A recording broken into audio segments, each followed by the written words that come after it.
Welcome to this program titled A Permanent Location, a brief history of how Springfield became the permanent county seat of Sangamon County. This program is part of the observance of the bicentennial of Sangamon County this year. On this day in 1825, Springfield was named the permanent county seat. On April 10, 1821, the Sangamon County Commissioners selected a spot in John Kelly's field near the northwest corner of 2nd and Jefferson Streets as the temporary seat of government for the newly formed county of Sangamon. The commissioners chose the name of Springfield for the county seat. Contracts were soon awarded for the building of a courthouse and jail. A small community began to grow around the courthouse. This map shows the 4-quarter sections of land that today comprise part of downtown Springfield. In November 1823, 3 men, Elijah Iles, Pascal Enos, and Thomas Cox, purchased 3 of the adjoining quarter sections of land. A 4th man, John Taylor, purchased the final quarter section a year later. The black rectangle in the middle of these quarter sections indicates the location of the plat for the town. Note that most of the town plat was located on land owned by Iles and Enos.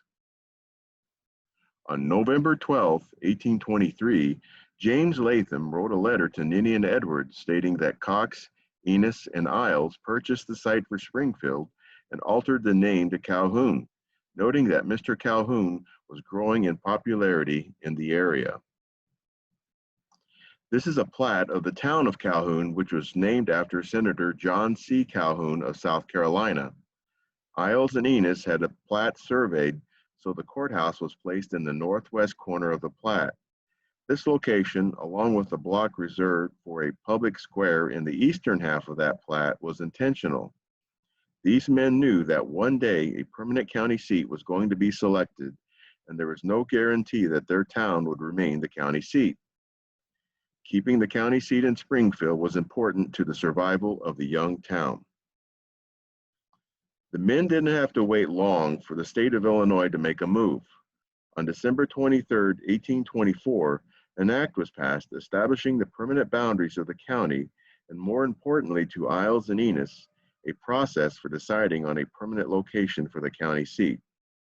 5 men were appointed as commissioners and charged with viewing different potential sites to determine the best one for the seat. Owners of the chosen site had to give at least 35 acres of land to the county if their site was selected. 2 rivals were put up for consideration, Sangamon Town and Centerville. Both of these sites were located on the Sangamon River. You will notice from the plats of both towns shown here that each had a public square that could serve as the site for a courthouse. Sangamon Town was the stronger contender against Springfield. It was founded in 1824 by Moses Broadwell and had a tavern, store, post office, and mill. The other contender, Centerville, was a paper town and did not offer any services. In his biography, Elijah Iles relates the story of how the 5 commissioners came to make their decision for the selection. As required, the commissioners assembled in Springfield to begin the selection process. Unfamiliar with an area, the commissioners gladly accepted the offer of Andrew Elliott, a Springfield tavern owner, to serve as their guide and lead them to the other sites.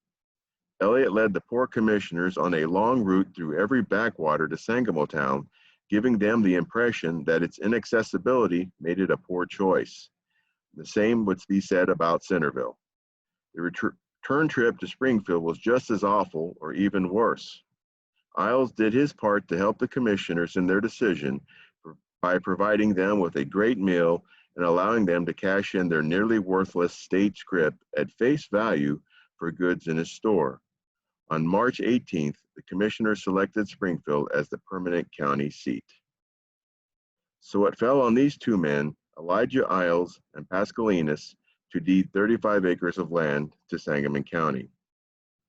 As this map shows, Iles and Enos donated the east end of the plat, including the public square, to the county, as well as unsurveyed land that lay just east of the plat. The county surveyed its land and began the process of selling lots as a source of revenue for the government. In time, the name of Calhoun was dropped and Springfield was reinstated as the name of the town. This concludes the program. Thank you.